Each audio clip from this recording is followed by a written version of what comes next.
now can I? As he worked on my car, we started talking. The conversation flowed easily, like we'd known each other for years. He told me about his job as an electrician, his latest project, and I shared tales of my adventures in the ambulance.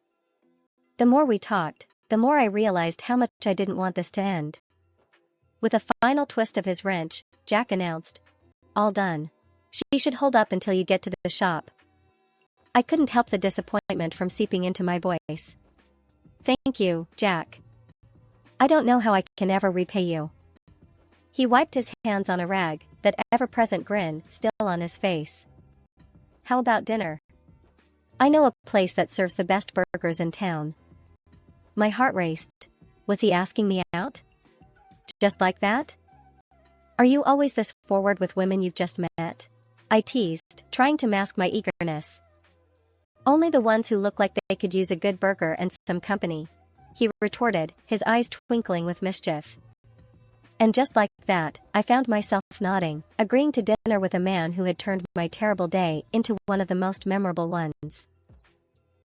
Moving in with Jack's mom after we tied the knot seemed like the natural step, especially since my own folks had passed away years ago. Living in that big, somewhat cozy house, I found a second family I never thought I'd have again. Jack's mom, Martha, was a gem. She treated me like the daughter she never had, and our bond was solid.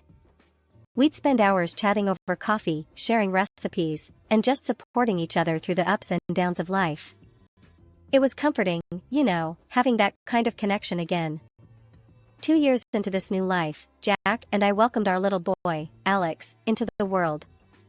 With him came a joy I couldn't describe, but also a reality check. I hung up my paramedic boots, deciding to stay home and pour myself into raising our son and keeping our home. Jack continued his work as an electrician on those big government projects, always talking about the wires and gears, stuff that flew right over my head. But as the days blurred into a routine of diapers, baby giggles, and family dinners, tension started to brew. One evening, as we sat down for what I hoped would be a peaceful dinner, Jack's frustration boiled over. "Elizabeth, we gotta talk," he started, his voice tighter than the lid on a jar of pickles. "All right, shoot," I said, bracing myself for whatever was coming. I could tell by his tone it wasn't going to be about the weather. "It's about this."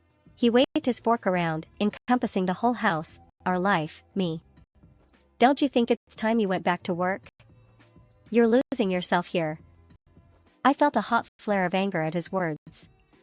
"Losing myself? I'm raising our son, Jack. Keeping your home standing. That's not nothing." He sighed, a sound of exasperation that got under my skin. "That's not what I mean, Liz. You're more than this. What about your license, your career? You used to save lives." I couldn't believe what I was hearing. "So what? I'm just boring old housewife Elizabeth now. That it?" "No, that's not." He tried to backtrack, but the damage was done. Fueled by a mix of stubborn pride and a desire to prove him wrong, I started looking for ways to dip my toes back into the medical field, even if just part-time. It wasn't easy, balancing the demands of home with the search for something that felt like mine, but I was determined. Jack noticed the shift, the late-night job searches, the calls during Alex's nap times. "See, I knew you had it in you," he said one day, a note of "I told you so" in his voice that made me want to throw a cushion at him. "It's not about what you think, Jack. It's about finding a balance." I snapped back, tired of the insinuation that my life before was somehow less valuable. After we settled into the rhythm of our new life, with me juggling part-time work, caring for Alex, and keeping the house in some sort of order, things with Jack started to fray at the edges. He was on the road more often than not, his business trips stacking up one after the other. When he did come home, it was like a storm cloud rolled in with him, dark and ready to burst at any moment. Our house, once a place of laughter and warmth, had turned into a battleground of sorts. The air charged with tension you could almost see. Jack had complaints about everything, from the way I made his favorite spaghetti to the way I spoke, even going as far as to pick at how I dressed and how I was raising our boy. "Elizabeth, what's this mess?" He'd start the minute he walked in the door, his eyes scanning the living room like he was looking for things to criticize. And why's Alex still up? He should be in bed. I tried, God knows I tried, to keep everything perfect, to keep the peace.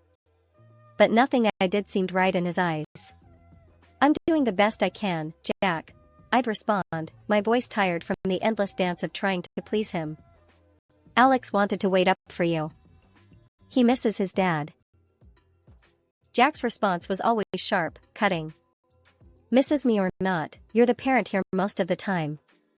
You should make these calls, not him. Martha comforted me, saying that Jack was just tired. I wanted to believe her, but sometimes it seemed to me that our marriage was collapsing right before my eyes. The day Martha got really sick was like any other day until it wasn't. I remember getting the call while Jack was off on yet another business trip. When I told him his mom was in bad shape, his reaction floored me. Elizabeth, can't you handle this? You're the medic, he said, irritation clear in his voice. I'm up to my neck in work here. I couldn't believe what I was hearing. It's your mom, Jack. She's really sick. This isn't just some small thing I can fix. With no support coming from his end, I did what I had to do. I got Martha to the clinic, praying it was something minor, something fixable. But fate had a cruel twist in store. The diagnosis was a brain tumor, inoperable. My heart sank. Martha's vibrant spirit didn't deserve this dark turn. As Martha's condition deteriorated, I found myself juggling more plates than I thought possible.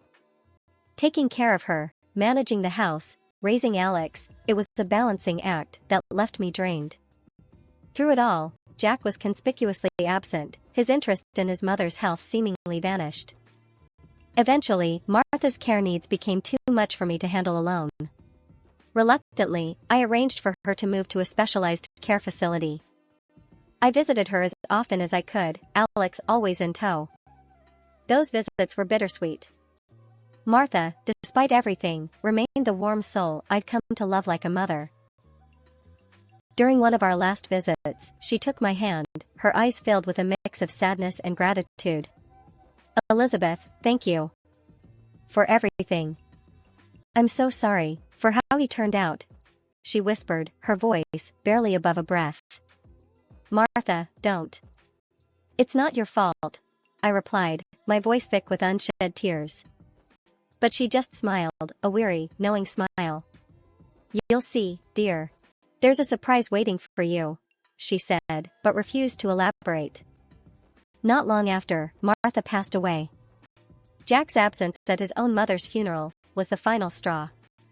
It was me who